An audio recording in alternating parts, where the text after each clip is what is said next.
जी sir, मैं पहुंच गया हूँ और घर सील कर रहा हूँ। सील्ड? हमारा घर?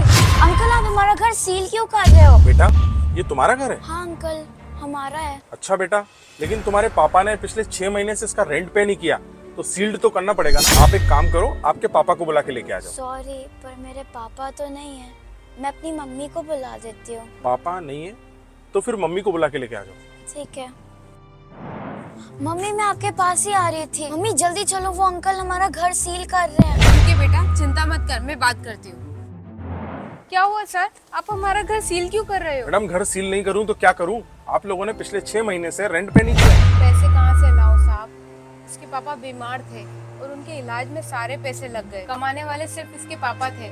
अब उनके गुजर जाने के बाद हमारे घर में कोई भी नहीं कमाता है। अफसोस हुआ मैडम ये सब बात आपकी जानकर, लेकिन मैं क्या करूँ, मेरी भी नौकरी है, मुझे भी अपनी नौकरी करनी है। लेकिन मैं आपकी एक मदद कर सकता हूँ।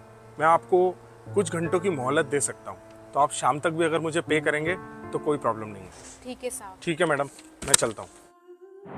बेटा मेरे तो कुछ समझ में नहीं आ रहा है कि इतने सारे पैसे हम कहाँ से लाएंगे। मम्मी आप टेंशन मत लो, आप चाचू से हेल्प ले लो। हाँ बेटा, ये बात तो तुमने सही बोली।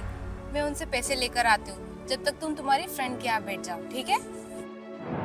भैया के गुजर जाने के बाद घर का सारा खर्चा तो मैंने खुद उठाया है। भाभी इतना खर्चा करने के बाद भी फिर तुम पैसे मांगने आ गई। इतना पैसा मेरे पास नहीं है कि बार बार मैं तुमको पैसा देता रहूं। देखिए भैया, जो भी पैसा आपने उनकी डेथ पर खर्च किया था, वो खर्चा करना तो आपका फर्ज बनता था, क्योंकि वो आपके बड़े भाई थे। भैया जो पैसे मैं मांग रही हूँ वो मेरी मजबूरी है, क्योंकि अगर मैंने अभी रेंट नहीं भरा तो फिर मैं और मेरी बेटी रहेंगे कहाँ? मुझे भी अपना घर चलाना है, मैं पैसे आपको नहीं दे सकता। एक बात और सुन लो भाभी, भैया गुजर गए, सारे रिश्ते हमारे खत्म। आप निकलो मेरी घर से।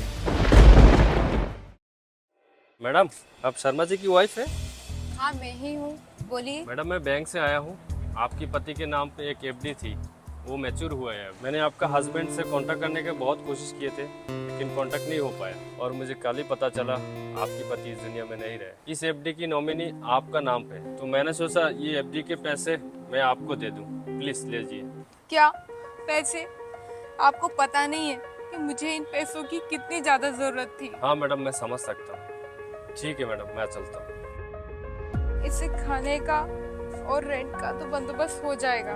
पता नहीं वो सर भी अभी तक नहीं आए। मुझे तो पता भी नहीं है कि ये रेंट पे कैसे करना है। मैडम क्या हुआ, आप रेंट पे करने के लिए हमारे ऑफिस भी नहीं आए? लगता है मुझे आपका घर सील करना पड़ेगा। नहीं सर, ऐसी बात नहीं है। पैसों का बंदोबस्त तो हो गया है, मैं बस आपका ही वेट कर रही थी। अच्छा, ये लीजिए सर, अभी तक के रेंट के पैसे। अच्छा हुआ आपने ये पैसे जमा कर दिए, नहीं तो आपका घर सील हो जाता। और हाँ, आप टाइम टू टाइम आपका बिल जमा कर देना। ठीक है मैडम, मैं अब चलता हूँ।